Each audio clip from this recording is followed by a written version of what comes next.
జగన్ ను కలిసి పార్టీలో చేరిన అంబటి రాయుడు ఊసరవెల్లిలా రంగులు మార్చి పార్టీ మారాడు. తనకు క్రికెట్ ఒకటే కాదు, రాజకీయ చదరంగం తెలుసు అని ఆడి చూపించారు. 10 రోజుల్లోనే ఇద్దరు పార్టీల అధినేతలను కలిసి పొలిటికల్ గేమ్ ఆడారు. వైసీపీలో చేరిన వారం రోజులకి ఆ పార్టీని వీడి జనసేనలోకి జంప్ అయ్యారు. మళ్లీ క్రికెట్ ఆడేందుకే వైసీపీని వీడానని చెప్పుకొచ్చారు.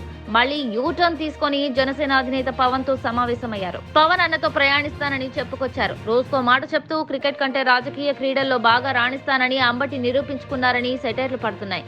మీమ్స్ జత చేసి సోషల్ మీడియాలో ఆయనపై పోస్టులను ట్రోల్ చేస్తున్నారు. అంబటి రాజకీయ ప్రవేశం విమర్శలతో మొదలు కావడం గమనార్హం. అంబటిలో స్థిరత్వం లేకపోవడం విమర్శలకు ప్రధాన కారణం అవుతుంది. క్రికెట్ లో ఎలాగో నిలకడ లేకుండా పోయారు. కనీసం రాజకీయాల్లోనైనా నిలకడగా ఉంటే మేలని నెటిజన్లు సెటైర్లు వేస్తున్నారు. వైసీపీ శ్రేణులైతే ఓ రేంజ్ లో వేసుకుంటున్నారు. ఓ సినిమాలో తనికెళ్ల భరణి పార్టీపై చేసే వ్యాఖ్యలను లైన్ గా తీసుకుని వీడియోలను జత చేసి అదే పనిగా ప్రచారం చేస్తున్నారు. ప్రస్తుతం ఈ వీడియోలు సోషల్ మీడియాలో హల్చల్ చేస్తున్నాయి.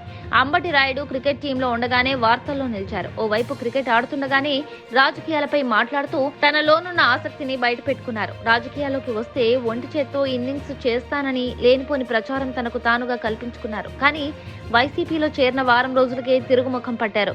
అక్కడి నుంచి యూటర్న్ తీసుకుని పవన్ కళ్యాణ్ పై ప్రశంసల వర్షం కురిపించారు. మళ్లీ క్రికెట్ లీగ్ ఆడుతానని, అంతవరకు క్రికెట్ కు ఫుల్ స్టాప్ పెడతానని చెప్పుకొస్తున్నారు.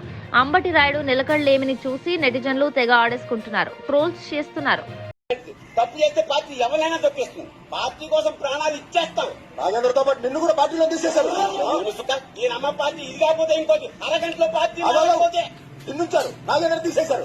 మరి పార్టీ అమ్మలాంటిది. తప్పు చేస్తే పార్టీ ఎవరినైనా తొక్కేస్తుంది. కావాలంటే పార్టీ కోసం మళ్ళీ ప్రాణాలు ఇచ్చేయాలి. ఇప్పుడు మనం ఎటు